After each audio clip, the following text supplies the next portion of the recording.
સુરતમાં વધી રહેલી ગુનાખોરી ડામવા અને આગામી દિવસોમાં આવી રહેલ રથયાત્રાને ધ્યાને લઈ પોલીસ મેદાન આવી ગઈ છે, ત્યારે સુરત ક્રાઇમ બ્રાન્ચ દ્વારા હાથ ધરાયેલ ઓપરેશન રેમ્બો હેઠળ 100થી વધુ ઘાતક હત્યારો સાથે 70થી વધુ અસામાજિક તત્વોને પકડી તેઓને કાયદાનું ભાન કરાવી કાર્યવાહી હાથ ધરી હતી.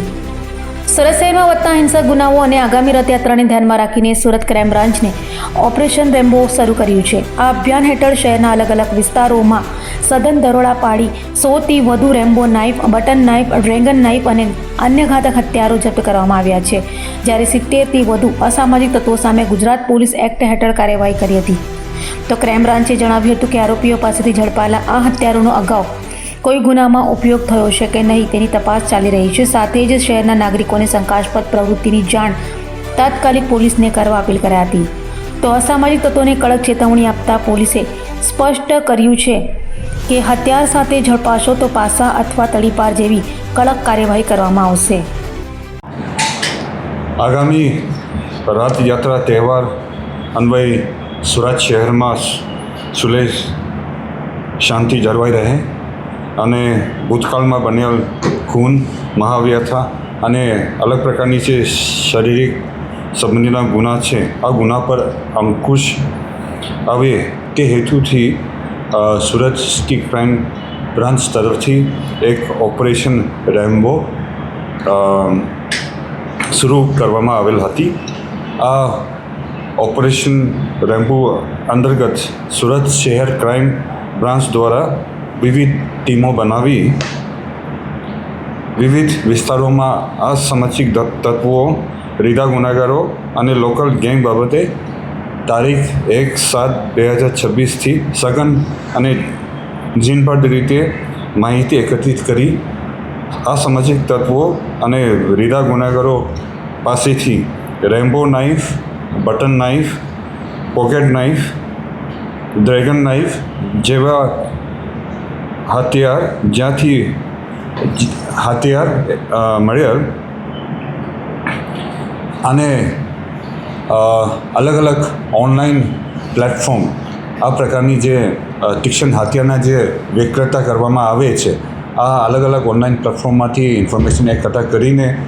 ક્રાઇમ બ્રાન્ચ દ્વારા આ જે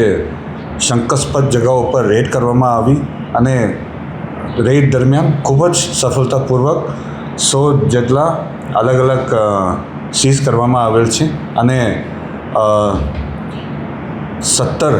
જેટલા અસામાજિક તત્વો અને પૂર્વ ઇતિહાસ ધરાવતા ગુનેગારોને પોલીસે આગળની જે કાયદેસર કાર્યવાહી કરવા માટે ક્રાઇમ બ્રાન્ચમાં પૂછપરછ કરવા માટે લાવેલા છે. અને આ ક્રાઇમ બ્રાન્ચના જે એનાલિસિસ અને વિશ્લેષણ દરમિયાન આ ધ્યાને આવેલ છે કે 17 ગુનેગાર પૈકી 15 ગુનેગારના વિરોધમાં ગુનાહિત ઇતિહાસ ધરાવે છે અને આમાંથી 15 જ જે વ્યક્તિ છે આના વિરોધમાં શરીર સંબંધીના ગુના છે. તે પૈકી 5 વ્યક્તિઓ વિરુદ્ધ ખૂબ જ ગંભીર પ્રકારની જે ગુના 307 અને 302ના ગુનામાં પણ અગાઉ સંડોવાયેલ હતા. અને ક્રાઇમ બ્રાન્ચને 1000 જેટલા તીક્ષ્ણ હથિયારના વેચાણના જે ઇન્ફોર્મેશન મળ્યું, આમાંથી પહેલે તબક્કામાં વેરીફાઈ કર્યા પછી અત્યાર સુધી 100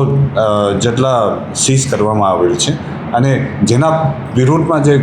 ગુનાહિત ઇતિહાસ છે અને ગુના કરાવવાનું સંભાવના છે, આ પ્રકારની જે વ્યક્તિઓને વધારે તપાસ કરવા માટે લીધેલા છે. અને જે સામાન્ય પબ્લિક છે જેના પાસે ખૂબ જ ઓથોરાઇઝ હેતુ માટે જે ઓનલાઈનમાંથી જે ખરીદવામાં આવેલ છે, આના વિરુદ્ધમાં કોઈ પણ કાર્યવાહી પોલીસ તરફથી કરવામાં આવેલ નથી. અને તમામ પબ્લિકને અપીલ છે કે આ પ્રકારની જે કૃત્ય કરાવનાર તમારા ધ્યાન ઉપર આવે તો પોલીસને તુરત જ જાણ કરે અને પોલીસ તરફથી કડકમાં કડક ભાગલા ભરવામાં આવશે. Thank you.